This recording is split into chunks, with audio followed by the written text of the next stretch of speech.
Welcome back. It's the Big Blue Banter, New York Giants football podcast. I'm Dan Schneier, joined as always my co-host Nick Velato, and tonight we're here to recap day one of the NFL Draft 2023 for the New York Football Giants.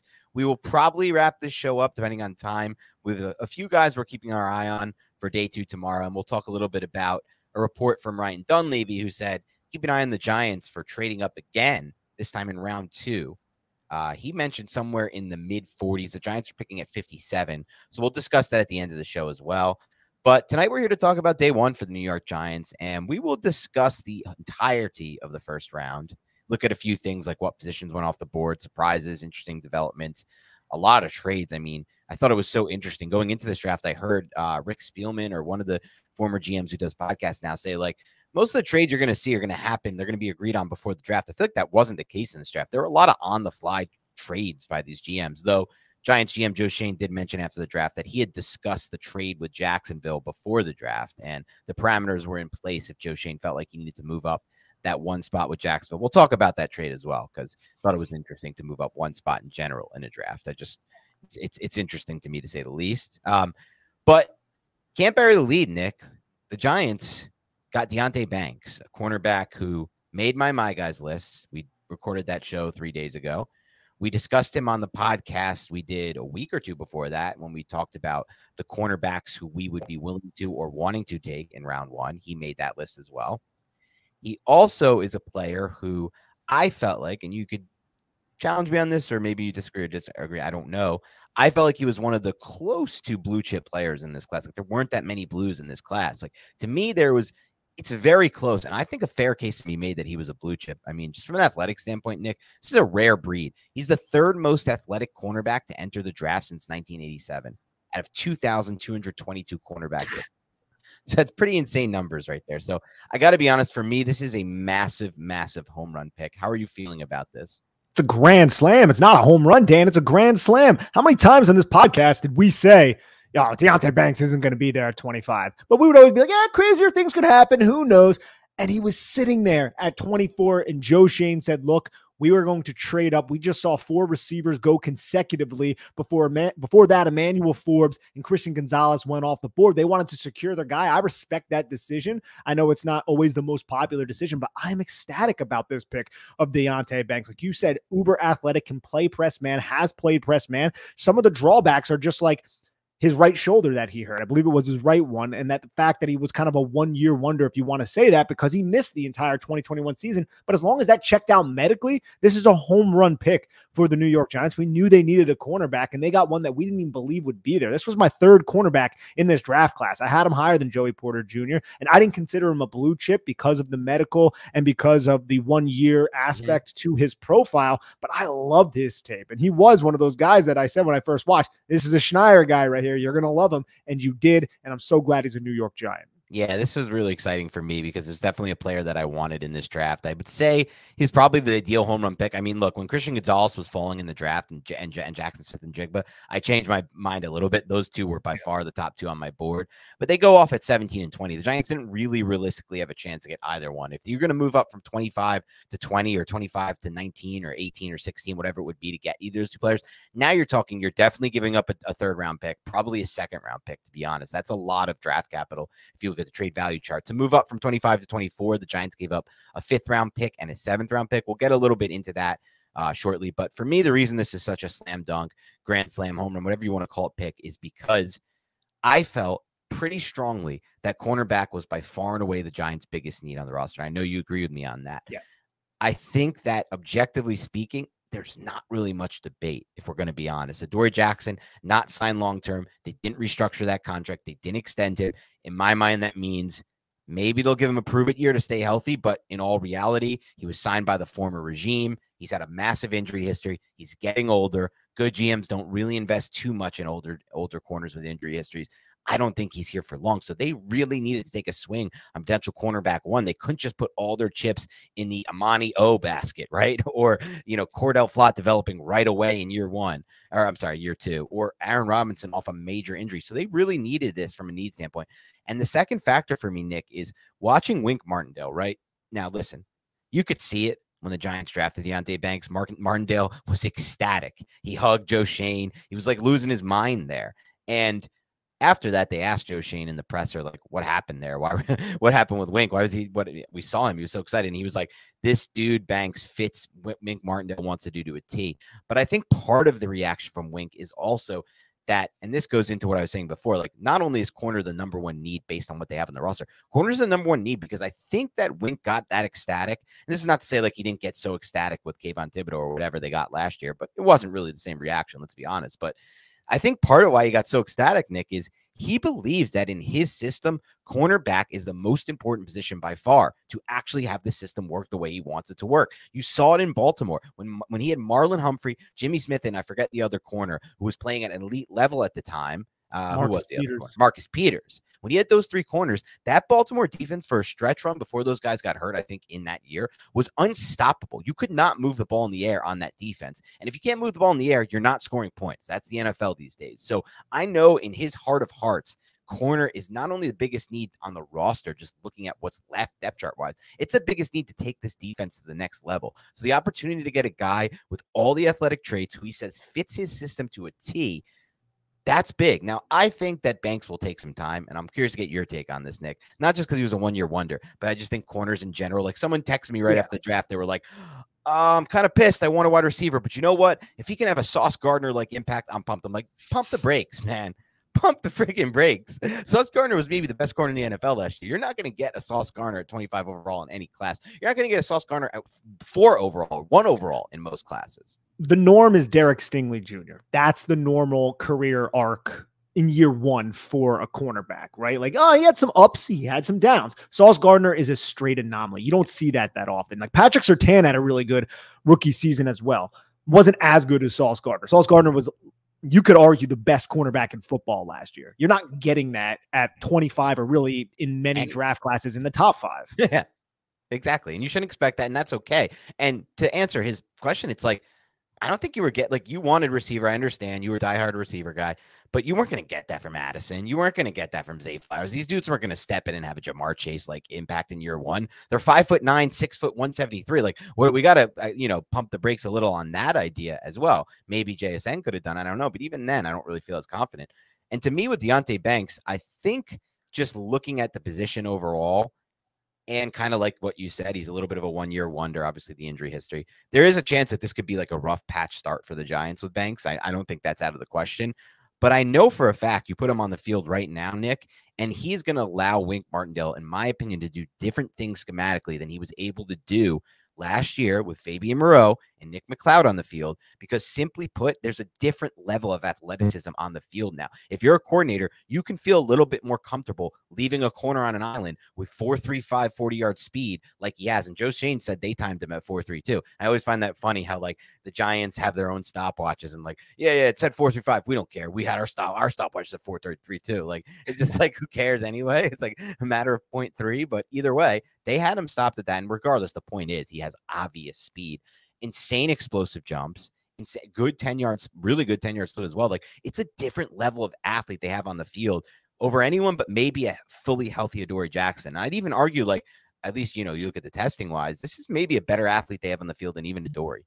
Adoree is a freak athlete, but even go back to high school with Deonte Banks in 2018. This was somebody who set school records in track, ran a 10.96 100 meter, a 22.44 200 meter with a high jump of 5'6". He's jumping over people over here, and a long jump of 22 and 8 inches. So this dude can fly through the air. And that's one reason why he ended up having this crazy explosive testing, a 42-inch vert and 11.4 broad jump. I'm ecstatic about the fact that we added him, but I'm right there with you. I think a lot of these cornerbacks are going to struggle in year one. Like, I loved Emmanuel Forbes. Anybody who listens to this podcast knows I love Emmanuel Forbes. He's going to struggle in year one at 166 pounds, more than likely.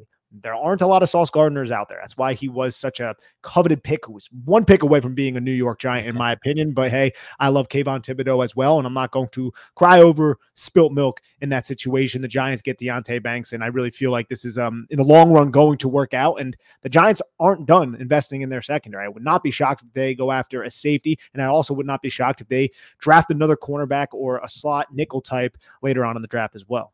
Yeah, it's going to be unpopular among fans, but I know with you and me, Nick, if the Giants did draft like a DJ Turner or a Julius Brents in round 2, we wouldn't bat an eye. We'd both be like, it's maybe not our ideal scenario. It's not my ideal scenario, but listen, you want to build on strength. You want to draft into the strength of this class, and you want to get your potential, Marlon Humphrey, Marcus Peters, and Jimmy Smith type situation like Wink had.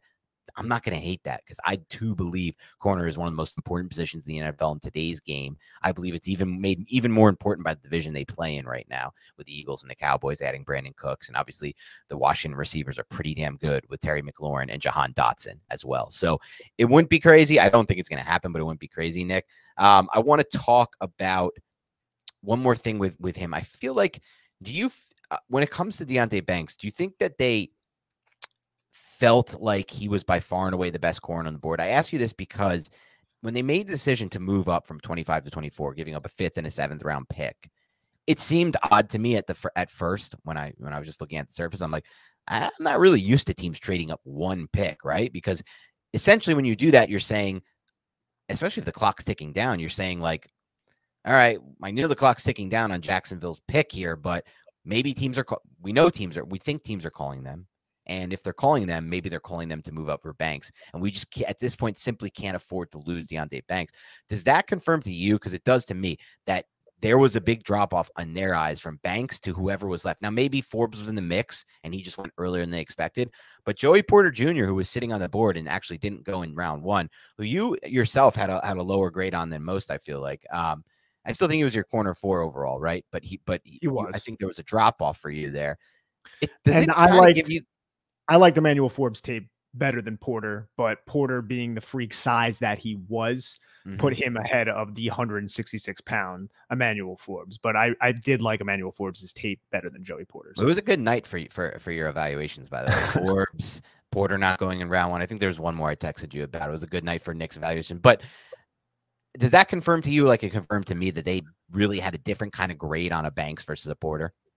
Well, absolutely in that case, but I think it even goes beyond that. I think the Giants realized that their first round grades were drying up. I think they looked the totality of the draft and who might be available at the end of the first round for them to select. And they're like, there should be value where the wide receiver position is and where the cornerback position is. And when you look at what was going on in this draft before pick 16, right? Before Emmanuel Forbes was selected, you had what, like 4 offensive tackles selected. You had 3 quarterbacks selected. You had 2 running backs selected. It was setting up great for the New York Giants, where it's like, dude, there's going to be so many players that we're interested in at 25. We don't need to trade up. It's all good. And then what happened after Will McDonald was selected to the New York Jets at pick 15? Emmanuel Forbes and Christian Gonzalez. And then the Lions select Jack Campbell. And you're like, okay. And then Kalijah Kancey, who was a wild card for the New York Giants, goes off the board. And then it's 4 straight receivers.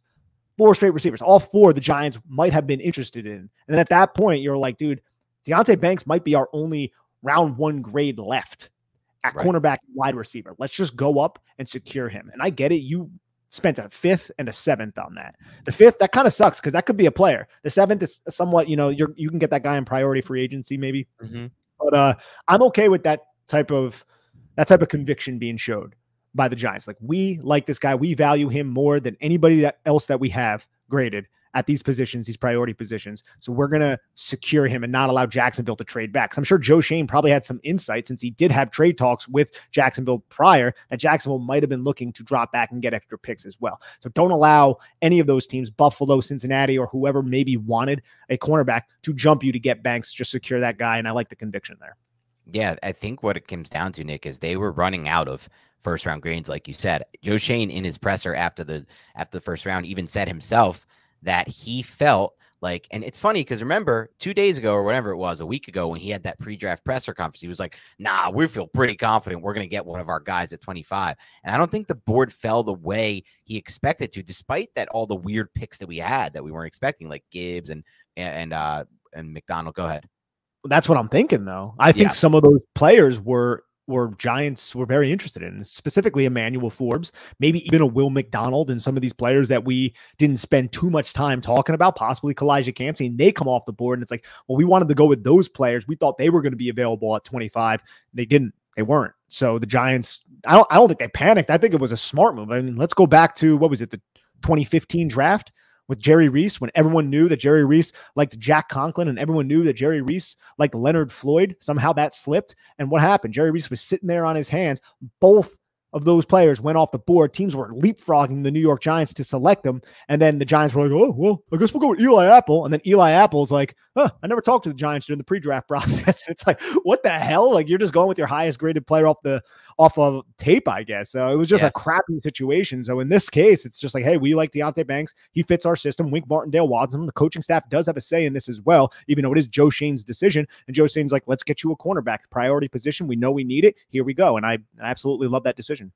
Yeah, I think it was the opposite of panic. It was preparedness. Like, he went into this thinking one way, and when he realized that it wasn't going to be the way, it's kind of like that scene from The Wire with Marlo, where he's like, "You want it to be one way." You're not going to get this reference, but some people will. And people, by the way, love that little ether versus takeover breakdown I did a couple days ago on the pod. People were texting me about, or DMing me about that, and replying to some threads about that, Nick. So that made me feel good about talking a little ether versus takeover. But it reminds me of that scene with Marlo outside the convenience store. He's like, you want it to be one way, but it's another way. And that draft fell another way. Like you said, Christian Gonzalez was probably in that elite first round grade range for them off the board. Forbes might have been in that range. He even made a little bit of a mention about Forbes. Now he might have been just mentioning him to say like, oh, look, he came off the board, but he did mention him. JSN, who fell for a lot further than I ever expected Jackson Smith and Jigba to fall. He might have been in the range. Jordan Addison, who was very heavily linked to the Giants. Zay Flowers, maybe even Quentin Johnston, honestly. And that's such a Chargers pick, by the way. We'll talk about some other picks later, but just like, see, this dude Tom Telesco just needs the receiver to be at least 6'2" to be drafted to his team. Like, this is just how he operates. But look, he adjusted to it, and I do like the idea of trading up. So for me, it's like, only reason I had any drawbacks, Nick, is because, so first of all, I expected them fully to trade some of these picks to move up in this draft class because of what Joe Schoen at his said at his presser a week ago. He said, look, we're in a way different position this draft than we were last draft. Last draft, we didn't really have anyone on the roster that we could like on the back end, right? Now we have all these dudes we like on our roster that came out of nowhere and played so well for us. We don't have that many spots to fill. We can't pick 10 players in this class. So I always knew they would trade up, and I wanted them to. I just felt like I would have preferred it in day 2, either in round 2 or round 3, Nick, where when you move up, you're giving up way less. You're allowing yourself to move up more spots because obviously just looking at the trade value chart, those second round picks are not worth anything close to the first round picks. That's how they weight them. So it's like maybe they could have gone from 57 to 45, or maybe they could have gone from 57 to 50, and then maybe they could have gone from 89 to 72 for about the same price or something like that. I'm not looking at the trade chart right now, but the general gist of it. That was kind of my only drawback to that. But I think listening to more of what he said, I started to feel better about it because I feel like he had only a few first round grades left. Like you said, they were toiling away. He obviously didn't feel the way about Joey Porter that some people do. And listen, Joey Porter and Deonte Banks are completely different prospects. And I know you agree with that watching the tape. There's just like, you can grade them close and people could say, this is my corner 3. This is my corner 4. But if you have a specific system and a specific idea in mind that obviously Wink Martindale and Joe Schoen have, then you need to get that specific kind of corner. And Joey Porter is not the same kind of corner as Deonte Banks. So it doesn't surprise me that they have a very different viewpoint on where those guys stack up, Nick. But one final thing on that I thought was really interesting that Joe Schoen said after. He said one of the reasons we traded up was because the 5 teams who were lined up, or 5 of the teams who were lined up after the Giants at 24, all had top 30 visits with Deonte Banks. And he said, which I never thought he'd say, I didn't think he cared about this stuff. And I'm finding out more and more NFL GMs do care about this stuff. He also said, when you made like 3 mentions of the mocks, he's like following the mocks. He's like, and if you follow the mocks, there was some there was some connections here with Banks to these players, which I just found so funny. I felt like some of these GMs just don't give a shit about the mocks. And I feel like the mocks in general are BS, like as you could see today with all these surprise picks that went off the board. But apparently not. Joe Schoen was obviously paying attention to the mocks and paying attention to the top 30 visits. I'm wondering if the mocks is something else. Like, is it a mock draft that the Giants are holding themselves in mock scenarios? That's more of what I'm thinking. I don't think he's like sitting there being like, "Oh, look, Todd McShay has this," Yeah, so like, Todd McShay, I think it's more like mock scenarios and things like that. And they're also very just plugged in with stuff like the top 30 visits. Like Deonte Banks had a top 30 visit with the New York Giants. There's a lot of guys we're going to go over in a little bit who had top 30 visits with the Giants, who I think the Giants are going to target on day 2. Right. And I think you could look into some of that stuff. And I think, you bring these kids in, and I think there is merit to the fact that you might bring these kids in to cross them off your list. But like, he doesn't fit with our culture and all that. You want to get to know him. But in this case, you listen to what Deonte Banks said. He's like, yeah, on our top 30 visit, we went out to dinner. And then I think he said even like a week later, he met up with Jerome Henderson. So, Jerome Henderson probably loved this kid. Right. And tell me a better coach on the Giants staff in terms of being a positional coach than Jerome Henderson, and how much he has maximized so many players throughout his time with Joe Judge and Brian Daboll. And now you give him Deonte Banks. I don't know if he's dealt with an athlete like Deonte Banks other than maybe Adoree Jackson. So I think there's a lot of upside here. I do. And you know what? Year 1, you're right. There might be some struggles. You have a really tough division. You have AJ Brown, you have CeeDee Lamb. You're going to have to guard these guys. Right. It's not easy to do that in year 1. You take your bumps, but as long as you're mentally tough and you can overcome that, and there's nothing in Deonte Banks' profile that suggests that he is not, as long as you're mentally tough, then you will overcome that and you'll learn to trust your technique. And then the next thing you know, you're a stud. And hopefully we can get, 75% of what the Jets got from Sauce Gardner, because if you can get that, then you have a Pro Bowler right there. Yeah, you'll take that any day. And I thought it was really interesting what I think it was Emery Hunt said that he was with Ryan Wilson from CBS Sports, one of my colleagues over at CBS Sports who runs our NFL, who's like head of our NFL draft coverage. And he said that was their favorite interview at the Combine, Deonte Banks, because of one factor, his incredible amount of confidence. And so I felt like that was definitely something interesting to hear. We've talked about this before, Nick. No, there's no position where it's more important to be confident than corner. Now, can that confidence potentially be shaken if you have, I don't even know if that's the right way to say that. If you have a bad start, yeah, it can be. Like Deonte Banks is confident as hell now. He's like, I'm a lockdown man corner. He even said it to the Giants too in the media. But when you face Jahan Dotson and Terry McLaurin and AJ Brown and Deontay Smith, like your confidence may be shaken. But it's about, can you recover? Can you get that back? And I think he can. I think, like you said, it's really good that he gets Jerome Henderson. It's really good that he gets Wink Martindale, who was just excited. And I find it so funny. It's like, I feel like every single pick the Giants make in this draft, and this goes for all teams, Nick, it's always comes down to like a position coach or a coordinator freaking loves this guy. And it's like, who can win out? Does Bobby Johnson get to bang the table and get John Michael Schmitz if he loves John Michael Schmitz? Nope, he didn't get him this time. Does, Jerome Henderson get to bang the table and get Deonte Banks? Yeah, he got him. Or like, you know what I mean? It's like every pick, there's going to be love with the position coach. And it's like, who do you give into if you're Joe Schoen? And I think that's the fun part of the draft for sure, Nick. I also thought it was interesting what Joe Schoen said. So remember we talked about how he said, look, we were starting, he even said like things got tense in that room. Like our board was starting to evaporate essentially. Yeah. And you're right. Like a lot of those receivers, but he said, and I think part of the reason they traded up was their board was evaporating and they owed a few more first round grades. And there was only one more first round grade on a premium position corner. And that was Deonte Banks. And that's part of why I like the idea of just getting him no matter what here, especially if you don't view Porter in that sense or Turner or whoever else is behind him at corner, because he said, outside, he didn't stay outside of premium position, but he said, we still had some guys we liked in that range, but he said they were not going to be the popular positions. So I thought that was really interesting that he mentioned that. And I wonder if that meant like John Michael Schmitz or Joe Tippmann, or it meant like Trenton Simpson or Drew Sanders or a linebacker, or like Michael Mayer or Dalton Kincaid. I don't know what that meant, but it meant a non-premium position for sure. It also probably meant a position where Giants fans currently think we don't have a need. I would imagine that it meant tight end, center, linebacker, and maybe edge, maybe Miles Murphy, right? Miles Murphy, I know everyone's like, hey, he's an even front end. Look, that guy is an end in a Wink Martindale system. He's explosive. He is big. He has tiny hands. That's whatever. I think he would have fit well with this defense. But at the end of the day, I'm very happy that the Giants got their cornerback. If it took the 5th round pick, one of their 5th round picks, because they have 2 and a 7th to trade up to secure it, I'm fine with that. Okay. I think you really got a good press man guy who has a ton of upside. And they still have a lot of extra picks, by the way, on day 3. So like if they do trade back up in round 2 or round 3, either they can dip into those extra picks and really kind of shorten the bench there in day 3. And that gives you less swings, though. I don't love that idea fully. Less throws to the dartboard. We've already given up 2 of those throws right now with the 5th and the 7th. Though, like you said, the 7th is basically a priority free agent type of range. But they still have the opportunity, or they can, again, do what Joe Schoen also mentioned in his pre-draft presser last week, which is dip into those 2024 draft picks, which obviously you and I are not going to be thrilled to do because we cover the team and we want as many picks as we can get, but it's part of the process. If he feels he loves someone, he's falling to like 44, 45 range tomorrow, and they're picking at 57, they might just be like, we need this guy. We need to go up and get this guy. And so we'll see what happens there. I will say this, there's a bunch of stats that we can talk about, but we covered it all on a few different podcasts. So if you want to hear more of a breakdown of Deonte Banks from a film standpoint, you can get that on a multitude of podcasts. I would say start with the podcast that is titled The Cornerbacks We Would Select on Day One. That was when we dove I think the deepest into him. We also discussed him on our My Guys podcast for defense, which was a few days ago.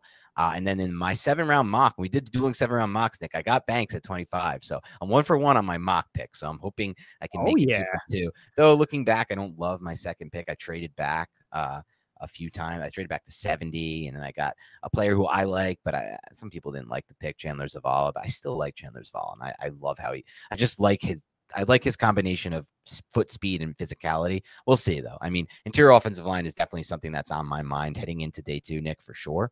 And we'll see if the Giants feel the same way about that, Nick.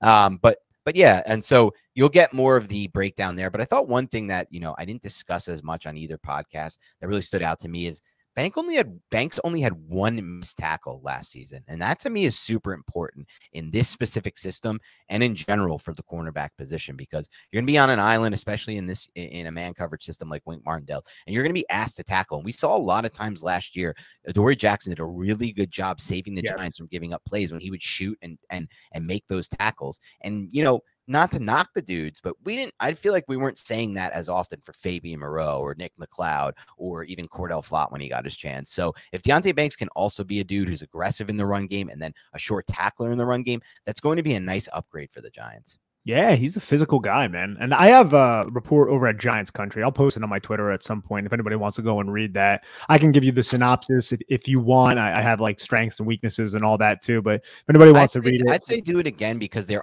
is a potential chance for some people to just be listening to this podcast for the first time. Okay, so I'll start with strengths. You want me to just go through all the strengths, all the weaknesses? All right, it might be a little long, but here we go. Strengths. An elite, twitchy athlete with excellent explosiveness and good change of direction. Good overall deep speed and acceleration with a second gear. Quick feet with excellent hip fluidity. Solid combination of movement and size. Changes directions well and maintains solid body control. Although his press technique can improve, he's an effective press corner who maximizes his length. Tough punch that sets a tone. Very authoritative. Jam and rides in a harassing manner up the red line, squeezes to the sideline. Gives receivers little breathing room on outside releases. Excellent job mirroring the release of wide receivers. Good ability to restrict space on breaks in man coverage. Gets to that near hip. High upside coverage player who can thrive in man or zone coverage. Stays on the hip of wide receivers on inside breaking routes. Good technique on the horizontal plane to maintain subtle contact and play through the catch point violently. Solid eye discipline in zone coverage. Uses peripheral vision to see backside routes crossing over. Passes them off well. Communicates with his teammates in match principled concepts. Does well to click and close on routes underneath him in zone coverage. Good spatial awareness when midpointing vertical number 1 and number 2. Leverages athletic gifts to close with well in these scenarios. Good tackler who wraps up and uses his length. Physical, not scared of contact. Those are all the strengths. It's a lot of strengths. I like it. A lot of strengths. Weaknesses. Let's get into some weaknesses. A shoulder injury in his past must be evaluated. Missed most of 2021 because of that shoulder. Press footwork and punch could be ironed out. Is aggressive, can miss sometimes. Doesn't bring his feet with his punch. Causes him to lunge. Allows wide receivers to stack, although he does have recovery speed to close with and get in the face. Gets very grabby when fooled on double moves. He did have 8 penalties in 2022. Although he is great in coverage, does like to grab, especially on the vertical plane. So you got to watch that. Doesn't happen as much on the horizontal plane, which I feel like is when a lot of people grab. Regardless, he only had 2 career interceptions, somewhat of a red flag there. Allowed a few deep one-on-one receptions that, with better awareness, he could have located and either knocked down or intercepted. His block deconstruction against stalk blocking wide receivers could improve. So those are my weaknesses. Yeah, I think that honestly checks out a lot with what we've seen, what we discussed, and what I've seen as well. When I was going into this and I was saying, like, I like him so much as a prospect, and I said, for me, again, he's like a borderline blue chip prospect. because only weaknesses I really saw in his game were the ball skills. That was the main thing. I think not only is the low interception total a question mark, but also it just felt like, and I know you agreed with me because I brought it up a few times ago and you saw it too. He just, like, for some odd reason, I wonder if this is coachable, but he just doesn't get his head around a lot on the vertical plane. It's just like he's like looking the wrong way. And in the NFL, if you don't get your head around, they're flagging that shit every freaking time. It's like a rule for it. It's like these refs are like trained. Like the minute you see that corner, first of all, I know you agree with, because we're both on the team of, for some reason, the refs are like biased toward receivers in the NFL. It's like it's completely unfair for these corners, which it should really be the opposite way, because it's so much harder to play corner than it is to play receiver. But I know the NFL wants points, whatever. So like that could hurt him at the NFL level, that inability or whatever you would call it to not get his head around sometimes. But I wonder if that can be coached. That's like something I don't know. But I did think something you mentioned was interesting, because I was watching a breakdown. And I just remember watching, this was obviously one of the games I wanted to watch because it was against his best competition, but I was watching a breakdown from Baldy, who likes Banks a lot, of his game against Ohio State, which obviously is a game, like, if you want to watch Banks and you sign up for Caddy's Cutups or wherever you're going to get your film, the first game you should watch. You're going to talk about the Marvin Harrison play? No, I'm not talking about a specific play, but I'm just going to say, if you want to watch film yourself and you do sign up for Caddy's Cutups or wherever you can get the film, any of those services, you should watch the Ohio State game first, because it's against the best receivers he's going to face. That's what you want to see. But something Baldy brought up, or he didn't bring it up, I just showed it. I saw it in the film. The grabbiness is something I thought was interesting. And there were plays, it might have been that play you're referring to, or another one, where he got a little grabby, wasn't actually called for it. And I feel like at the college level, Nick, they let you get away with a little bit more than they do from a grabbiness standpoint than at the NFL level. We saw this with Darnay Holmes a little bit as well in coverage, translating from college to the NFL. So that's probably my other concern with him. It's one, can he get the head around in coverage on the vertical plane? Two, is he going to make plays on the ball, not a lot of interceptions? And then three, is that grabbiness that didn't get flagged as off. You said 8, but still a lot of penalties, as you mentioned. But is that going to turn into a lot of penalties at NFL level? Because they really don't let these corners get away with as much. I'll say this too, like Joey Porter Jr., he had like a lot of penalties in his junior season. I think it was 10. Yep. Last year he only had 3, and I was like, oh, that's a big improvement. But watching some of his tape too, I'm like, bro, he's grabbing and he's just not getting yellow flagged for it. And I'm just like, that's so subjective, right? Because like even if 2 of those referees decided to throw that flag, now you're like, oh, he had 3, now it's 5, and it's just like it's kind of fluky. Right. But I do agree. Like somebody like, say, Trey Hodges Tomlinson from TCU, he had like 14. Cam Smith, he had 10. That's a lot of grabs. I think Deonte Banks, he does get somewhat grabby. I think everything you said about not turning around and locating the football, I think I saw it once in the Wisconsin game. I think he might have turned around late, but like he could have been flagged because he was face guarding a little bit. Right. So I think that can be corrected, the grabbiness.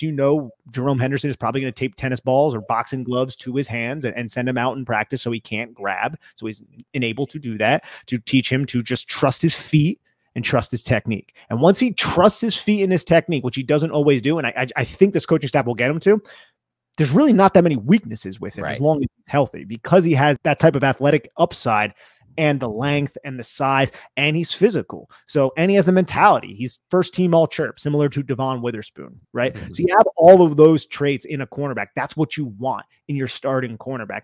And I hear so many of these like really good film guys that we trust. I don't need to mention names. I know you like them too, Nick.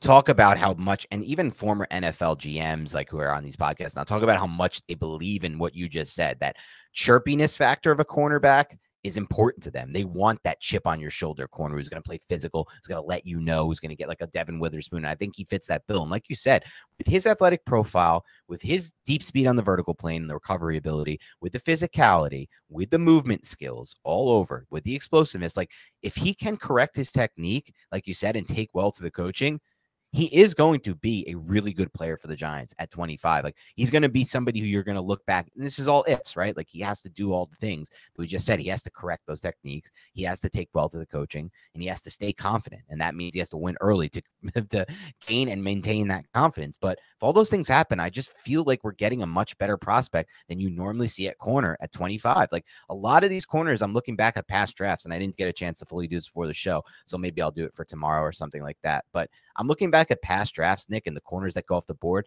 None of them are anywhere near him from an athletic standpoint. They're just not even anywhere close. Like you're talking about, there's always a war. Like DeAndre Baker, for example, had a 4.5 whatever 40-yard dash, right? And you could see it on the tape, and that was the big knock for him. And honestly, I don't even think that was his big knock. I think DeAndre Baker's big knock was mental. He did not get James Betcher's system. He could not run a match system. That he just couldn't. You know, and that sucks, but hey, it's the NFL, bro. You need to be able to know where you're going to be based on the route distribution that the offense throws at you.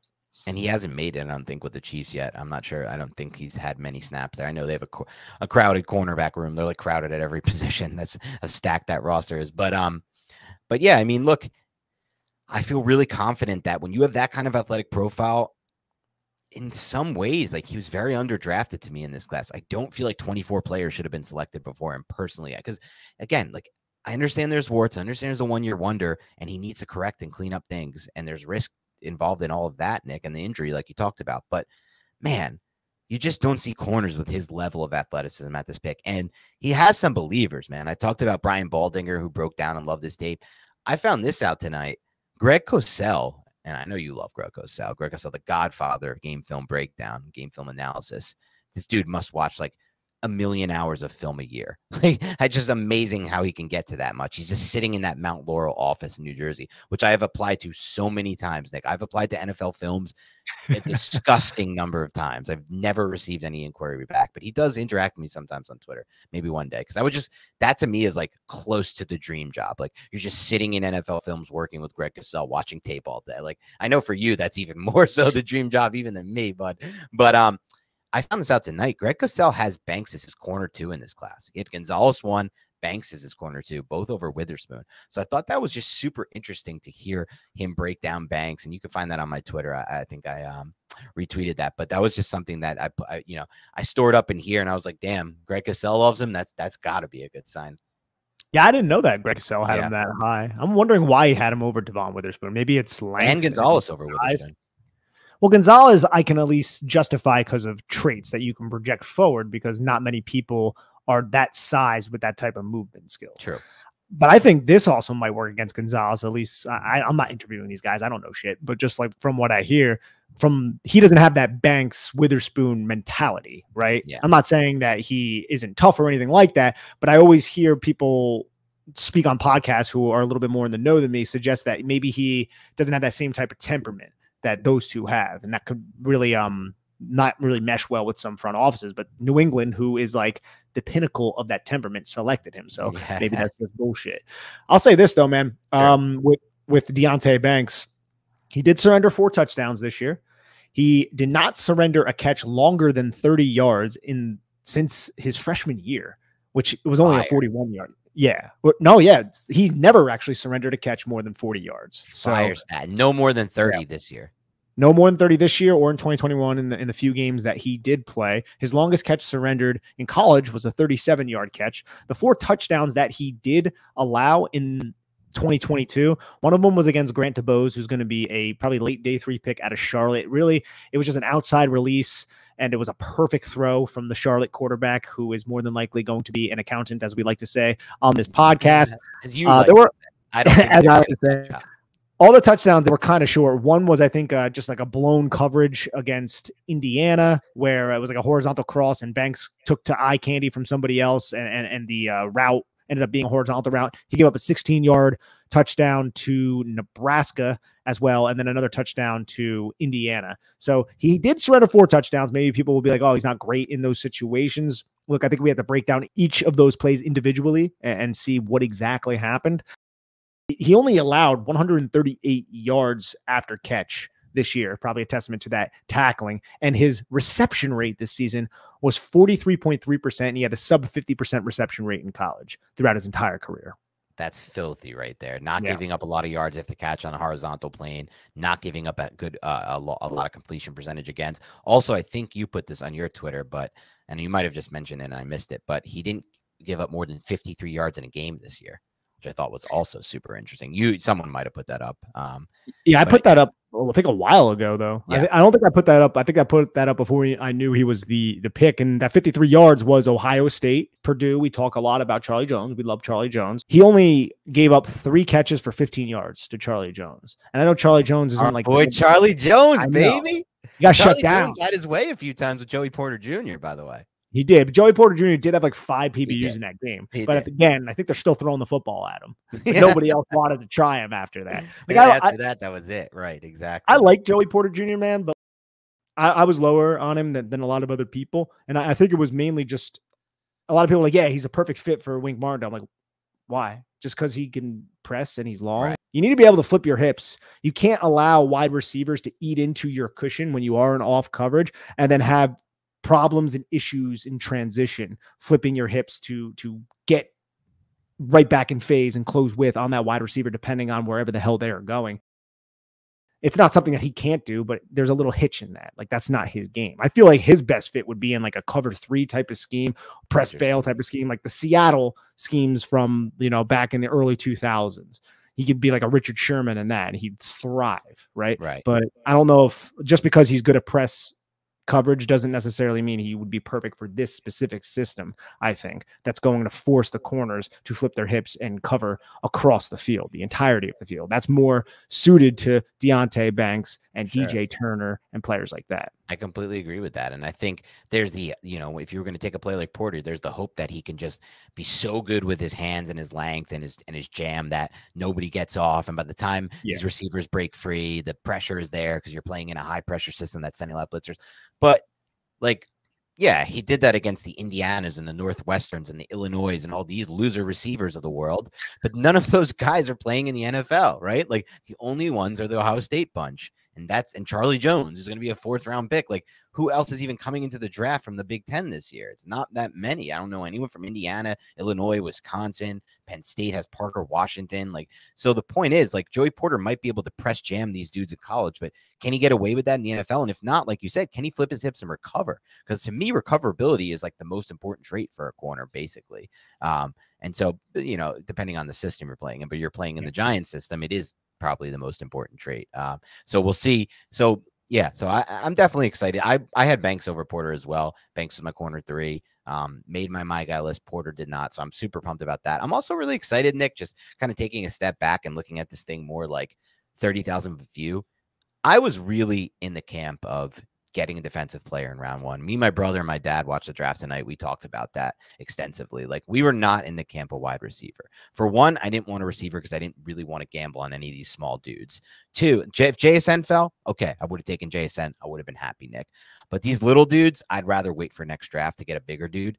And for second, and more importantly, man, I feel like the talent infusion is so much more necessary on defense right now than it is on offense. And I said this on Twitter, and I stand by it. The Giants defense was already the source last season, a lot of W's.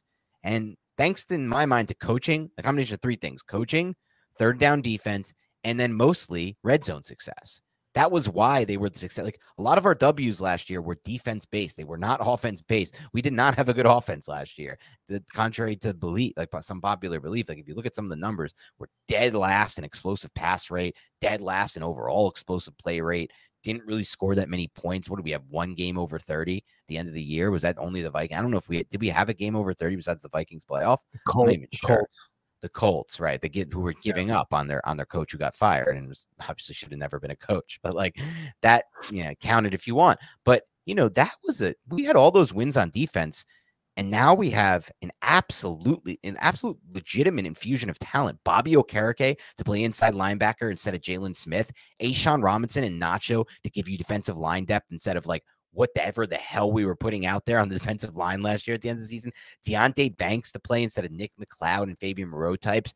Potentially healthy all year Xavier McKinney. A potentially healthy all year Dory Jackson. I know that one's a little bit harder to believe. And honestly, at this point with McKinney, it's he has actually been injured for most of 2 seasons, though I feel like both were freak accidents, the broken foot and the hand thing off the ATV. But there's a legit infusion of talent right now in this defense, and we could start to get even more W's from them. I think so too. And I'll say this, man, and I'm not trying to pour cold water on the Giants at all. I think the Giants could make the playoffs. The NFC is weak, and I'm not saying that to disparage the Giants either. You know, I love this team, but the schedule last year worked in the Giants' favor. And if the Giants are going to make the playoffs, they need to win divisional games. They need to win divisional games. It's that simple. You're not playing the AFC South. You swept the AFC South last year. You're probably not sweeping the AFC division that you're playing next year. And the Giants won one game in their division and then tied another. Of course, Washington swept 3 games to the Eagles and swept by Dallas. And if you look right now, and this is a good segue into day 2, Dan. If you look right now at what the Eagles, the Cowboys, and Washington are doing, the Eagles got Jalen Carter and Nolan Smith. Just call them the Bulldogs at this point, man. It's freaking crazy. To pair up with Jordan freaking Davis and Fletcher Cox, who was a Bulldog at Mississippi State back in college, mind you. And then you have Mozzie Smith be the selection for Dallas with Micah Parsons and DeMarcus Lawrence. And you know Deron Payne was retained. Jonathan Allen. Those are some dominant defensive fronts. The Giants have no long-term solution right now at interior offensive line. And I really am interested in Marvin Mims. I am, the Oklahoma wide receiver. I think he would be a great fit on this offense. I think he is an underrated wide receiver. And I know the Giants love him too. But I think the Giants need to make investments into their interior offensive line. I do not want to play those 3 teams twice a year with those defensive lines with this interior offensive line. It does not set up well for the Giants. That's a good segue to talk about. You know, we're going to do a segment now just discussing the first round of the draft for other teams. We can start with the big teams that matter, the NFC East teams. I mean, my brother was so freaking pissed when he just saw it unfolding like around pick like 4. He started to get angry. He knew the Eagles were going to get Jalen Carter. It's really just absurd how these things just seem to fall into their place. Like 10 minutes before the draft, we find out some weird tampering thing has gone on, and now the Eagles own the 60th pick from the Cardinals. Just like, what's going on here? Like, now they just get a 2nd round pick out of this stupid situation to lose Jonathan Gannon. Who's were tampering for the pew pew guy. Come on, what the hell? It's not going to work there, though. I was impressed by Arizona, who, you know, and it's not their fault the position they're in. Steve Keim was just a horrific GM. Do you know what Steve Keim said, by the way, yesterday or the day before on a podcast, Nick? Side I think I saw it floating around something. Yeah. I don't exactly remember. The draft day movie is actually extremely accurate as to what happens. Like, the fuck are you talking about, dude? Have you seen Draft Day, Nick?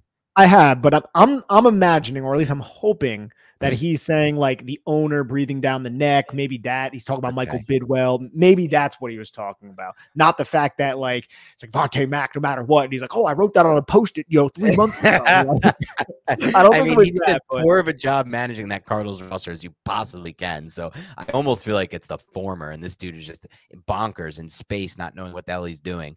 But I commend them for making that trade out here, by the way, buddy. You would love sports radio out here. Yeah, I would. Oh, dude, now I do think they moved on to the right track with what they did here. That was an amazing trade down with the Lions. But I want to talk more about our teams anyway.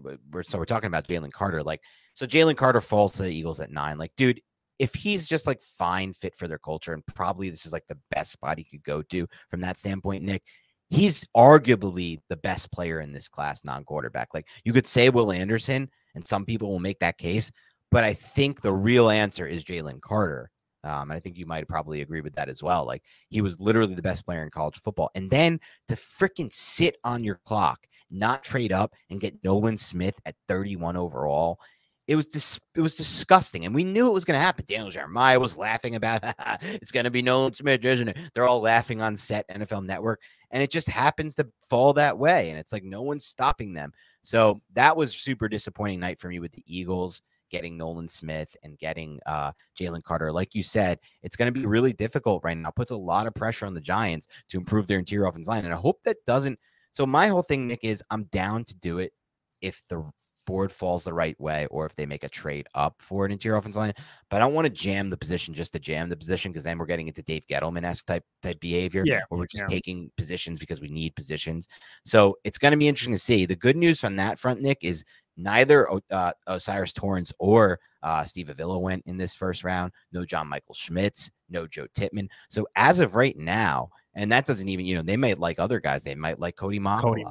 Yeah. Right. They might like Chandler Zavala, who I mentioned. They might like Bergeron to move inside the guard. Like, so there's a lot of interior offensive line. The board has actually fallen in a really nice way if the Giants do want to make that interior move. But like you said, The Cowboys on top of that, getting Mozzie Smith, a player who we discussed at the end of our process that we both like we just both understand what you get. You get a 330-pounder who can play two gaps and give you some movement potentially in the pass game. And eventually Mozzie Smith could be like a late developing pass rusher like Dexter Lawrence was. So it's not great. What did you think of the last team we didn't talk about, with Washington going with Forbes over Christian Gonzalez, over Deonte Banks, over Joey Porter Jr.? I think they're looking for turnovers, man. And I'm imagining Emmanuel Forbes probably did well in all of his interviews with them. I think he does fit what Jack Del Rio wants to do, but I also think Christian Gonzalez fits what Jack Del Rio wants to do. So from that standpoint, I was like, it's a little peculiar, right? But you're not going to find many bigger fans to Emmanuel Forbes than me. I've been kind of singing his praises for quite a while. I think it could be rough though early on for him at his size and everything, but I think he's a really good cornerback who's going to start there for quite a while. I'm not surprised. I thought he was going to be a first round pick. I didn't know it was going to be before pick 20 though. Yeah, it was interesting. And I feel like what you said first is really what stands out here.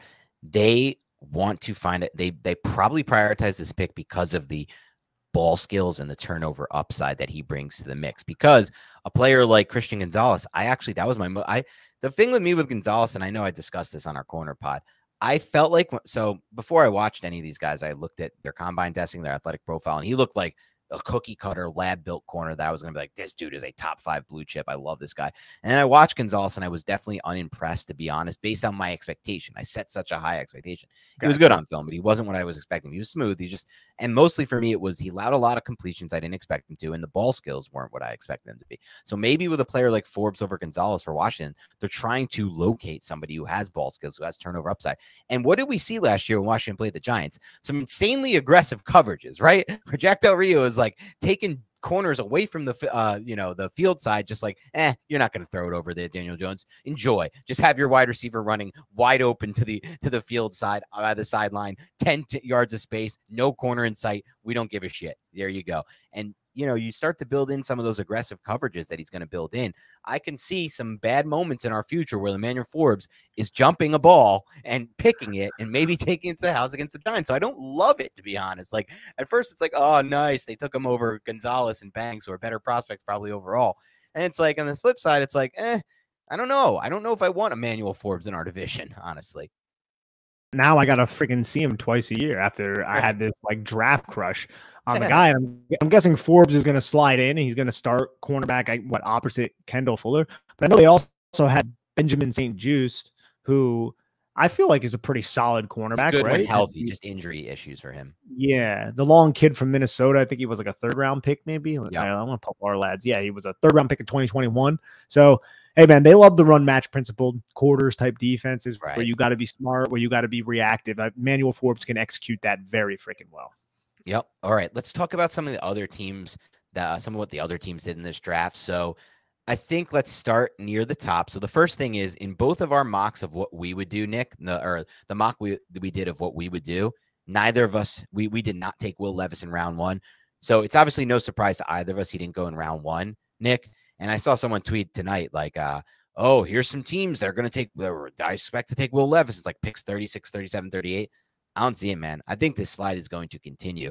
For me, I wouldn't take Will Levis until day 3. That's the grade I have in him. I see almost no route for him to be good in the NFL. And I heard someone talking about it on a podcast, I think it was Chris Collins, where he's like, yeah, I totally didn't get it with Levis. And then I watched a little bit more tape and I finally started to see what some people like. And to him, what he likes about Levis is he did better with the layup throws. I'm like, well, that's all you're finding.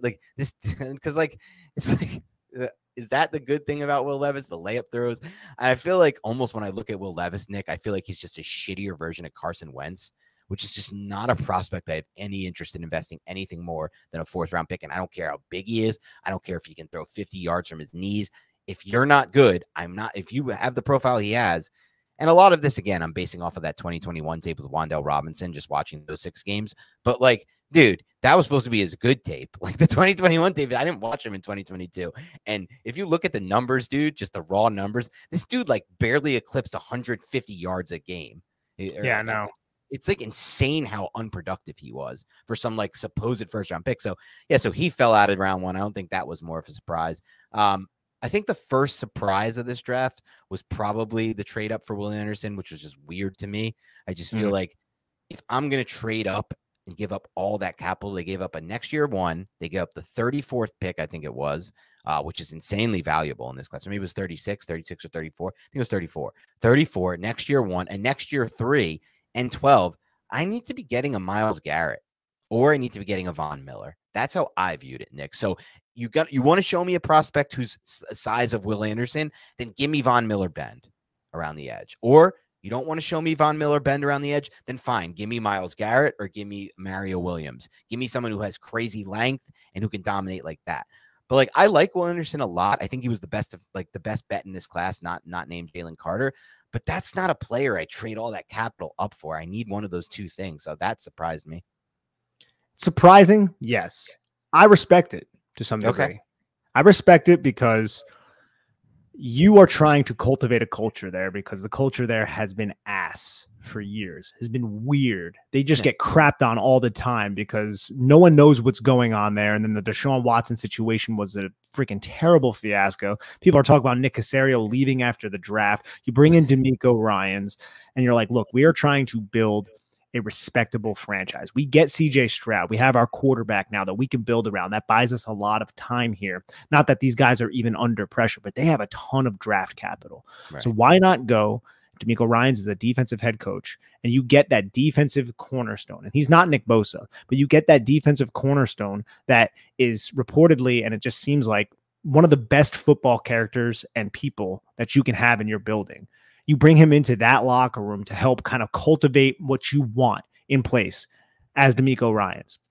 And now you have that bedrock quarterback and that bedrock defensive player, along with Derek Stingley Jr. and Jalen Petrie and all those young guys. Because remember, man, this was a team that was made up of like a bunch of just like older free agents who were just looking to put good tape out there so they can go and get another contract for a competing team. That's what that team was last year with Lovie Smith.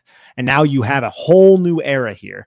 And I don't know if it's going to work, but you looked at what the New York Jets did last year. And the New York Jets got Garrett Wilson and they got freaking Sauce Gardner in the top 10. And they're like, we love this guy. We are very convinced that this guy is going to be a difference maker and he's going to mean so much to our team and this city. Let's go up and grab him. And since they had all that draft capital from the trade, they were like, we have the draft capital to do it. We feel strongly about this. We feel passionately about this. Let's go and do it. I respect that to a degree. I don't think you're wrong, Dan. I do look at it and I'm like, that's a lot. That is. But when you are very convicted about a certain individual and you think that they can change the entire franchise around from a locker room standpoint, while also being a very damn good football player on the field, I can understand it, especially with the past like half decade the Texans have gone through. That's fair. It is. And remember, that first year he broke out with Bama, what do you have? 40 plus pressures, like an insane number. So there is still the production, like the past amazing production in his profile.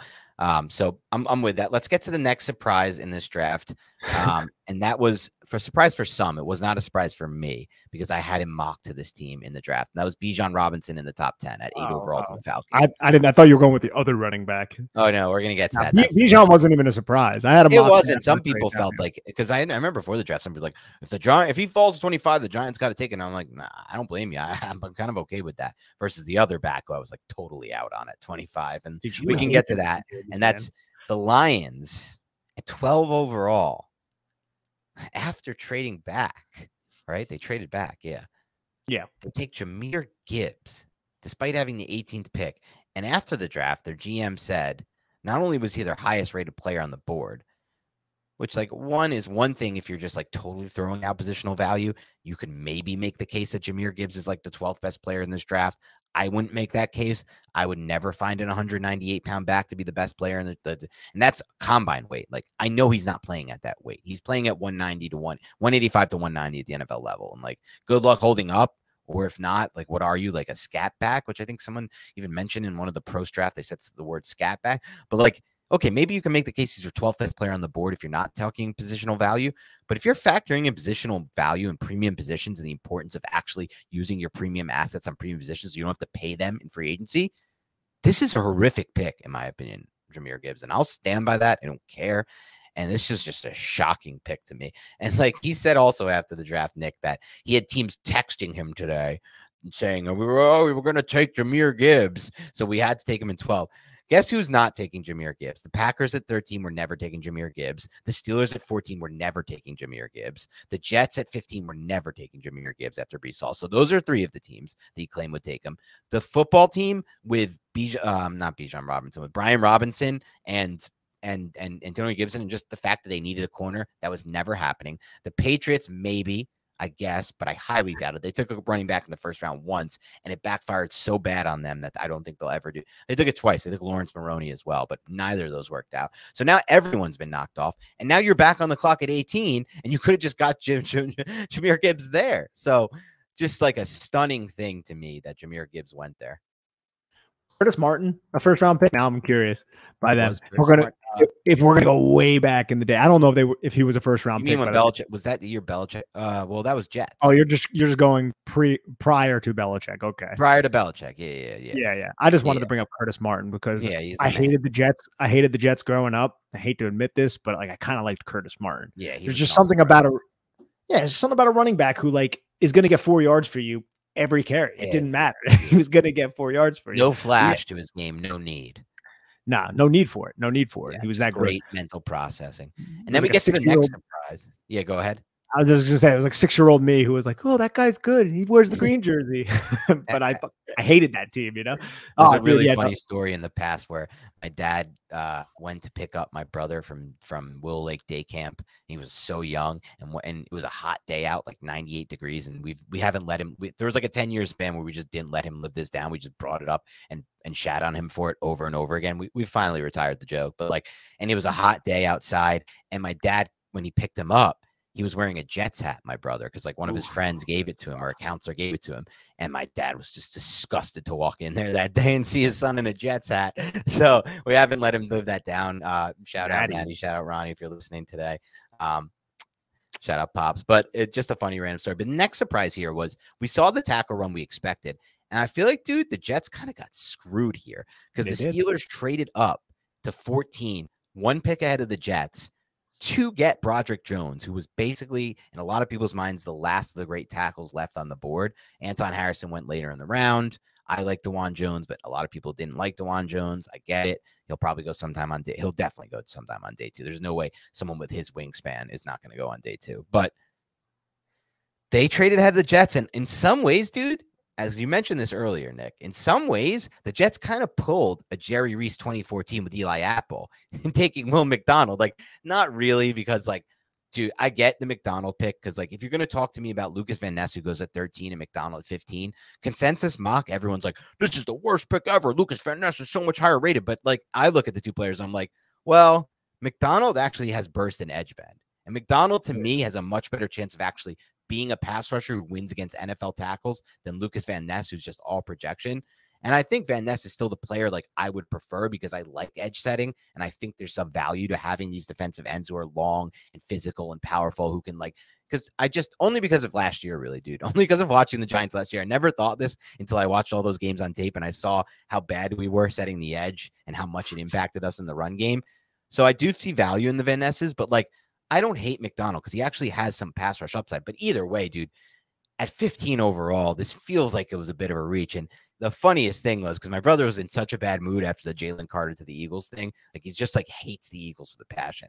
But he was smiling eye to eye, ear to ear after the Jets went with McDonald because immediately his best friend, who was one of his best friends, was a Jets fan, was like, what the fuck? What the heck? Cursing off. And he's like, this ruined my night. This is ridiculous. I got a text from Gary Levine, Jets fan. He's like, who is this? Because he's a casual fan. So he doesn't, he follows the players who were mocked to his team. And he's reading all the mocks, but in no mocks was Will McDonald going to the Jets. And basically in no mocks was Will McDonald really a first-round pick. So it's who is this guy? And then he said, if we're going to take this guy, we should have just traded down. And I kind of agree with him. I don't really think Will McDonald was going off the board anytime soon, to be honest.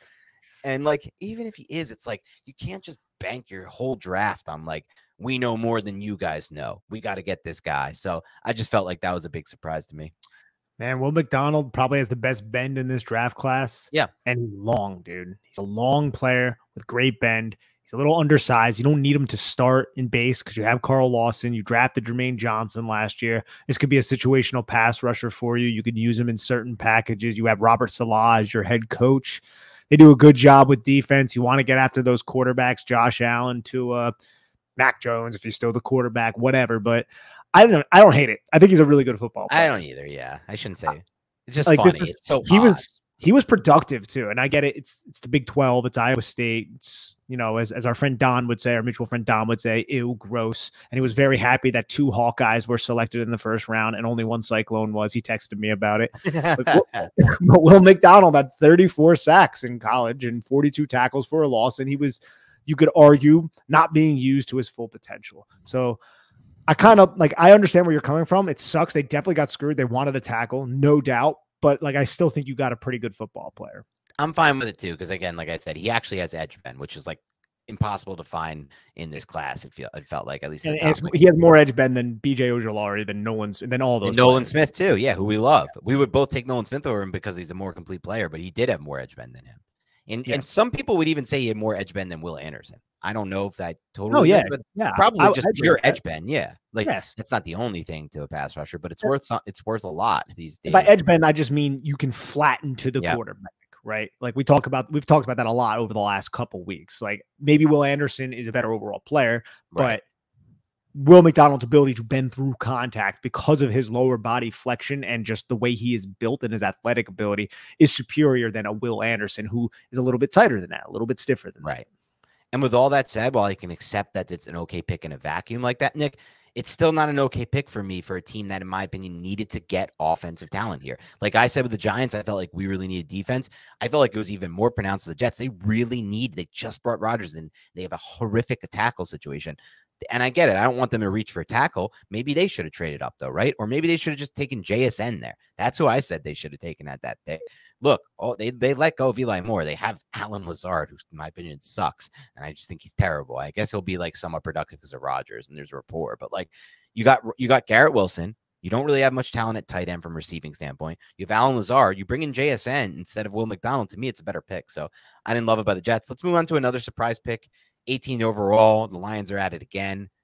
Just throwing away the idea of premium positions, throwing away the idea of, don't invest your premium capital in positions that are not replaceable, but in some ways replaceable and also not highly paid at the NFL level. Some of these are positions you can find later in the draft for a lot of teams, but they don't care about any of that. They take Jack Campbell, our boy from Iowa, at 18 overall. Man, I was loving the direction the Lions were going until this draft. And now, wow, we just got zoomed in on. Maybe that's the other option. Maybe that, I was thinking that. This is way too. No? You know what? If you're watching this right now on YouTube, I like it. Comment and let me know what you like better. Okay. I kind of like this a lot, actually. We'll stick it out for the rest of this podcast. We'll stick it out for the rest. I kind of like this build. I think it just looks better. But Jack Campbell at 18 overall, Nick, what are your thoughts? I love Jack Campbell, but yes, it's a little bit rich for me, given everybody else that was on the board. But I'll say this, not just because they share the same last name. It just screams Dan Campbell to me to get a 6'5" linebacker who can move that well, who probably reminds Dan Campbell of Brian Urlacher, a player that he used to block and play against when he was a tight end in the league for the Giants and the Cowboys. So I don't want to say I understand it, but I do like Jack Campbell. I think he's a good football player. I think he'll help that defense, but positional value, it's not the best, but maybe he did not feel like he'd be there in the second round. So I am kind of team get your guy in a lot of situations. Right. Did seem rich though. I mean, look, you come into this draft, you're the Lions, you've been doing a good thing. You've been building out your trenches. Why not continue to do that is how I saw it, especially in a class where there were opportunities to do it at 12 and at 18. Less so for offensive line at 18, but definitely offensive line at 12. They have a good offensive line. They could have made an even better offensive line, I feel like. I don't think, who's their left tackle? Taylor Decker still, right? That's not a future. That's not your future left tackle. That's your current left tackle. And I think he's more just help aided by the scheme. Honestly, their offensive line to me is immaculate. But Jonah Jackson is going to be a free agent, and Halipuli Vaitai will also be a free agent. So that's your depth piece right there. So you more than likely could have invested in guard. Osiris Torrance, to me, fits everything that they're trying to do. That's what I was thinking. If they throw Torrance in there and they're really cooking with gas, and it's like, or like, is their defensive line besides Aiden Hutchinson that great? Doesn't look that great. But more than anything else, Aleem McNeil against the Giants is underrated as hell. Yeah, dude, he murdered the Giants, bro. That guy played out of his have mind. A great game against us. He had like 9 pressures or something. But fine, let's take all that out and say, okay, you can stop building trenches. It was so obvious they needed a corner in this draft, right? Like, I think they would have been better off taking a corner at 12 and a quarter at 18 than Gibbs and Campbell. And then they get their running back on day 2, and there's still a million great ones left. And then they get like maybe Campbell on day 2, because who knows who's going to take him if the Lions don't take him this early. Like, maybe he comes off the board, whatever. There's other linebackers you can get there. So like, I just think the replacement value is crazy what they lost out on. And I don't know what their plan is at corner, but it's a bad one. That's all I know. All right, let's get to I can't believe the Bills got Dalton Kincaid. I didn't want to jump ahead like that, but like I was just doing the live stream with Chris for Big Blue View when that happened. And now like I just processed it for whatever reason, because you said Jack Campbell, and I was like, maybe the Bills would have been interested in Jack Campbell, you know, like replace Jermaine Edmonds. And then I was like, wait, they got Dalton Kincaid. And I was like, oh shit, Dalton Kincaid with Josh Allen and Stephon Diggs and Gay. I was like, dude, that's pretty sick for them, dude. It is sick for them, and I think it's exactly what they needed, to be honest. I feel like I was talking a lot about maybe they find a replacement or Gabe Davis some kind of replacement long-term for Diggs, but like just that intermediate winner, I feel like they didn't have it with it. They tried to get it with Isaiah McKenzie. They didn't have it. He's not like your traditional slot, but he's an intermediate winner for sure. So that's like a really fun fit, Dalton Kincaid. I want to talk about a couple other picks before that, and then we'll just try to wrap this up so we can get to a few targets for the Giants on day 2. We've gone a little long already. Couple other interesting picks. Kalijah Kancey, the Bucks. I feel like it's such a Bucks pick. Yeah. It's just such a Todd Bowles Bucks pick. Now, I guess we don't have to say too much more on that. Then the players who fell, Jackson Smith and Jigba goes to the Seahawks. That's super interesting. Jackson Smith and Jigba, Tyler Lockett, and DK Metcalf. That's intense. I feel like that was pretty exciting for Seattle. Disley. What'd you say? Will Disley at tight end. Will Disley at tight end. I think they have Noah Fant too still. They do. One more year. What a disaster he's been for a first-round pick. And by the way, I mean, besides Dalton Kincaid, we didn't see Michael Mayer go. The NFL really doesn't want to make – there's been too many misses at tight end. They're scared off in tight ends. I think the NFL – I'm going to stand by that. I think the NFL will be wrong on Mayer, or the draft will be wrong on Mayer. We'll find out if I'm right that the fit is important. But Quentin Johnson to the Chargers, Tom Telesco just only takes these basketball player like wide receivers. I thought Zay Flowers was the perfect pick for them there. I was wrong. They want Quentin Johnson instead. Okay. Zay Flowers to the Ravens. That's interesting. Jordan Addison to the Vikings is interesting. So I think go ahead. I think Addison is set up for success, man. Like Addison is he's more than likely, he's the guy you want in Dynasty right now. Because he's redraft, honestly. Yes. Because 107 targets vacated by Adam Thielen. I was okay with the Giants getting Jordan Addison, and I was with you. I didn't really want the Giants to go receiver in round 1, but Jordan Addison is the best route runner in this draft class. And I love Tank Dell's ability to run routes, but Jordan Addison, the way he tempos off the line of scrimmage, the way he can set defensive backs up, it's really freaking smooth. I really like what Jordan Addison can do. And picturing that in one-on-one situations, in whether if they do run play action as much as they have in the past, it doesn't really matter. You have Justin Jefferson on the other side. You have TJ Hawkinson in that offense. That's a really good situation. Whereas Zay Flowers, and I know Greg Roman is not with Baltimore anymore, Lamar Jackson hasn't really proven to sustain targets and passing success with wide receivers through his career. He had the year with Hollywood Brown, but that's really kind of it. And maybe that was Greg Roman, and I'm sure more than likely was, because I do believe Lamar Jackson is a very good quarterback, independent of the fact that he is excellent with a football in his hands.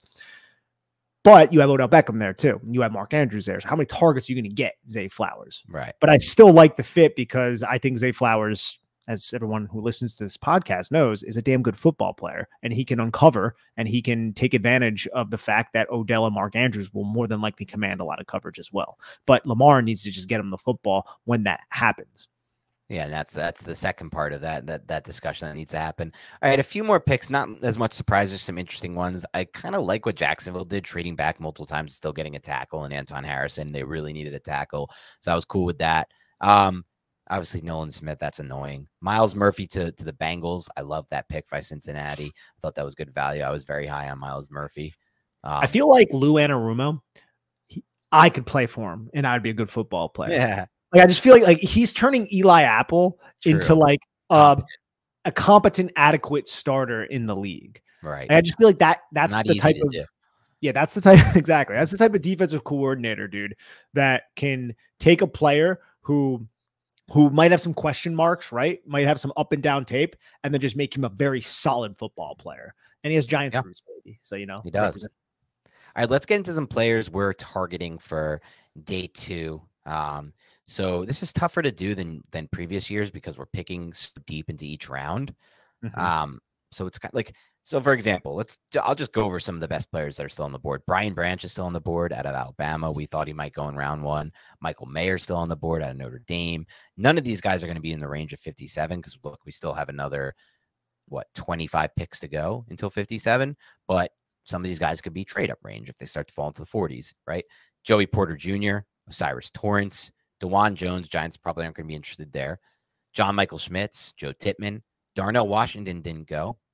Josh Downs, Cam Smith, who I know you like, Steve Avila, but I know probably not going to take a corner, probably not. DJ Turner, Tyreek Stevenson, Sam Laporta, tight end of Iowa, Tank Dell, we both like a lot. Obviously, the quarterbacks, Hooker and Levis, whatever. I pray they go before 57. Just praying at this point. Just want to just go before 57 so good players fall to the Giants. Luke Musgrave, Drew Sanders. Remember we talked about Sanders, a sleeper for round 1. Tuli Pilotu, who I thought was better than people. What'd you say? Good job. Yeah, I got the name right finally. But I kind of liked him more than other people, and I like the fact that he was younger. He's on the younger side. Cody Mock, Zach Charbonnet, if we want to go the running back route. There's a lot of good talent left on the board. Jalen Hyatt at wide receiver, who I don't like as much, but 57, I'm willing to take the gamble. Adibare, who we talked about a lot at the end. Double A battery, as you call him. I kind of like that. Ojulari, I don't think we'll go that direction, but you never know. Keanu Benton, Deion Henley, who I love, Keon White, who the Giants had a 30 visit with, Cedric Tillman. So we're now talking, I'm already 30 prospects deep, so we're in the range. So let's take a look probably more back end of what I've said there, but who are some of the guys that you have your eye on if we stay at 57, and who are some of the guys you'd be willing to trade up for maybe? So trade up for Osiris Torrance is on that list. Okay. If the centers start coming up the board, I think you entertain a conversation. As much as we discussed, I don't necessarily want to trade up for center. I think this interior offensive line situation, Dan, is a big problem for the Giants. I think Joe Schoen is very aware of it, and I am willing to spend the 57th pick or even trade up to get a John Michael Schmitz or even a Joe Tippmann if they believe in him. Osiris Torrance, yes. Steve Avila, yes, if you think he can fit what you want to do. I know he's much more. The Giants run duo too, so I don't want to make it like they don't, but I know the Giants really like to get their guards out towards the sideline. Do you think he's athletic enough? I think he is, but that's not necessarily their strengths. Whereas Joe Tippmann, like that's that dude's strength. That's why he fits what the New York Giants really want to do. I like John Michael Schmitz. I'm into Cody Mock. I think it might be a little bit of a developmental year for him, coming from the FCS level at tackle to playing inside in the NFL. But I love his feet and I love his mentality. I love how aggressive he is. I liked his tape, right? Even though he's playing against a smaller level of competition. And I don't want to neglect wide receiver. I like Marvin Mims, man. I would be okay with Marvin Mims. I'm hoping that he could fall to the 3rd round. I think that's really pie in the sky, but I didn't think Deonte Banks was going to fall to 25. Sure. But I think that if you want somebody to create explosive plays, Jalen Hyatt can be grouped in here too. But if you want someone to create explosive plays that's not named Jalen Hyatt, I think Marvin Mims fits that, dude. That's what Marvin Mims did. He averaged like 19.5 yards per catch at Oklahoma with crappy offenses around him for a lot of the time. He was a freshman All-American. This guy, to me, is a better receiver than what we have seen. So him at 57 makes sense, but I do think the Giants need to invest in the interior offensive line. If you're not going interior offensive line or wide receiver, Trenton Simpson, Drew Sanders, Deion Henley, those 3, and then I'd be remiss if I did not mention this man, Quan Martin, Dartavius Quan Martin out of Illinois. I don't care that we just invested in the secondary. We could still invest in the secondary. And I think him and Brian Branch, who I'm imagining is gone at this time, can fix a lot of issues and really do so many different things for Wink Martindale. So that's kind of where my head's at. I like that list. I'll start by saying we'll go position by position. Torrance is a player I would definitely be interested in trading up for if the Giants are interested in trading up for him, because that means they believe he could fit their system. And I think, as you know, so we had David Cyrus in our podcast break him down. He says he felt like he was a top 10, top 15 prospect overall. That excites me about getting that, trading up for that. That I'm willing to trade up for. I don't want to trade up for either of the centers, Tippmann or John Michael Schmitz. I'd rather just wait till next year for better players at that position, or just take him at 57, and that's good for me. I like either of those players at 57, not players I trade up for. I would trade up for Brian Branch if he starts to fall a little bit, Nick, into a range where we can get him. I know we just took a corner, but Brian Branch can play the nickel for us. He can play the safety, he can play a lot of different positions. I wouldn't trade up for this player, Michael Mayer, but I'd love if he fell to 57. I love Michael Mayer. I feel the same way about Luke Musgrave, but less so about Musgrave, because I at least know with Mayer I'm going to get a good blocker, and that I like. Darnell Washington and Musgrave, less so on that list. I'm okay with them at 57. Receiver-wise, Tank Dell, I don't think I'd trade up for him, but if he's sitting at 57, I think I'd be down to take him, dude. I just got to rely on what we saw, and I love this dude. So I don't care about the size. I don't care about all the things people knock him for. Josh Downs is small too, and I would consider him at 57 as well. I think it's interesting. There's still a lot of corners I like on the board, and we don't need that. But other players I would consider trading up for, Nick, Dan Henley and Drew Sanders. They're the top of my list of players that if they start to fall into the mid-40s, I am down to trade up for either of those players, whoever the Giants like more. I would rather have Henley, but if they take Sanders, I'm not going to be mad because he's different than Henley, and he's intriguing as F-U-C-K because, and hopefully your kids, if they're listening, can't spell either yet, because he's intriguing as F-U-C-K because this dude can rush the passer, he can drop in coverage, and that's like perfect for what Wink Martdinale wants. Cody Mock is the player who I wouldn't want to trade up for, but I'd be fine at 57 as well. Let's see who else on this list that I mentioned. Jalen Hyatt, don't want to trade up for him, fine at 57 as well. Because with me, like Mims, another player who, again, I'm fine with the 57. And there's 3 receivers who I'm targeting for round 2, I would say. It's Mims, it's Hyatt, and it's Tyler Scott for me. I really like Tyler Scott. He would be the first on the list for me, Tyler Scott, and then it would be the other 2. Yeah, I'm just huge on Tyler Scott. But I also wouldn't hate if they took Cedric Tillman and they said to us, you know what? We told you we love separation. We told you we love all these things, but we're also telling you we need a big body receiver, and we're going to take Cedric Tillman because I do like Cedric Tillman's game as well. So any of those 4 players would be good for us. I don't know if there's anyone else we're missing. There's really good corners. Like we talked about Cam Smith, DJ Turner, Julius Brents, but we just went corner. So I don't think that's as high up on my list. Trenton Simpson, I guess I'd be okay with him at 57. I'm just not really a huge fan. And I think you made a good point. Outside of Branch, who I'd be willing to trade up for, I would take Quan Martin, but I'd rather that be at 57 rather than trade up. Same. And I don't know. Is there anyone else who we're missing here? Like Jonathan Mingo's not a guy I love. I wouldn't want to take him. He was the guy I was going to mention. Yeah, Jonathan Mingo, I'm not huge on Jonathan Mingo. I don't know what it is. Michael Wilson I love, but there's the injury profile there. Matthew Bergeron from Syracuse. Bergeron, that's another great call by you. Yeah. Would you trade up for him or just sit at 57 and take him? Dude, it's like projection with the guard stuff for him. But if the Giants feel comfortable enough to be like, hey, this is a guard and he has tackle upside as being a somebody who could take over for Evan Neal if Evan Neal fails, that's not the reason you're drafting him, but it's just kind of an upside. He would be your guard for the future. Yeah, I think I would entertain it if he falls and some of those other guards start coming off the board. I'm okay with Joe Shane trading up. You know, he's at 57. That's deep. If some of these top players start flying off, get the guys that you believe will complete this roster. And if you got to trade some day 3 assets for it, and I'm not a big trade up kind of guy, but if you have to do that, I'm okay with that at this point, bro. Agreed, especially if it's just day 3 assets. I think I would want to hold at this point after we've given up already a 5th and a 7th, and we gave up a 3rd to get Darren Waller, which people don't forget about. That was still part of our offseason. At this point, with all that said, Nick, I don't want to give up 89. I want 89. I want to keep that 3rd round pick almost no matter what. So now there's some things that could probably make me change my mind. If Brian Branch just keeps falling and falling and falling, maybe I can be talked into it. Like it's just such good value to get Brian. Like if we can start this draft with Deonte Banks and Brian Branch, dude, that's really good stuff. Same could maybe be said about Torrance if they feel like he fits his system, Osiris Torrance, or even Avila if they really love Steve Avila, right? So there are probably some ways I can be convinced to give up that 3rd round pick, but I would really prefer to do what you said, just the day 3 picks. And even if you have to give one day 3 pick from next year, I'm fine with it. Friday is my favorite day of the draft, Nick. Thursday's fun. It's the first night, but Friday's the real fun for me. Friday's the real fun, and it sets up for Saturday, which is a bash as well. It's a marathon, though. It is, especially in recent drafts where the Giants are like 2:30 a.m. right now, and I have to write a baseball newsletter after this for CBS. I'm not excited about that because I really want to go to sleep. Let's get you out of here then. No, I it's got to all do good. I'm Deonte doing Banks this. film. I'm going to be up. It's only 11:37 my time, though. I know you have such a benefit from being out I there know. on that side, but There's like this no is a benefit blast. to I being love out on doing the this. East Coast in terms of time. Yes. Yeah. Yes. West Coast is So so much better in terms of time. to some extent, yes. It is. It is. It is. It is. I'll be honest. It is. But it's not going to be better when I go out there in a week from now and I'm like waking up at 6 or 7 to start work. That's when it becomes a bad thing. Yeah, that sucks. At least for people like me who don't wake up at 6 and 7 normally. I know most of you listen to podcasts like, what do you mean? That's when I normally wake up. And then it's like me who's like writing a fantasy baseball newsletter every night at 2 a.m. It's like, I can't wake up at 6 every day because then I get no sleep. But Pick thank a you, hike, everybody. by the way. Pick a What'd you hike. say? Pick a hike. Yeah. I'm gonna take your ass on a hike. I got bro. ideas. I have a really good idea that I'm going to show you at Awesome. some point. I found something interesting near you. I don't know if it's near you. I think it's between you and the Grand Canyon, so it's decently near you. But anyway, thanks to everybody. Yeah, it's actually kind of far. Thanks to everybody tuning in to the Big Blue Banter podcast.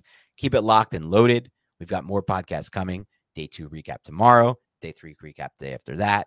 Grades and a final recap on Sunday. UDFA type stuff. So we'll be having podcast. And then next week is going to be interesting because I will be traveling for part of the week, but we're going to still be knocking out a ton of podcasts, especially because I'm trying to get on John Schmelk for next week. I'm trying to get on Ryan Wilson to recap the Giants draft. So get some outside perspectives, one from inside the organization, then one from totally outside the organization who can give that completely unbiased take. So anyway, thanks again. Have a great rest of your night, and we'll talk to you soon.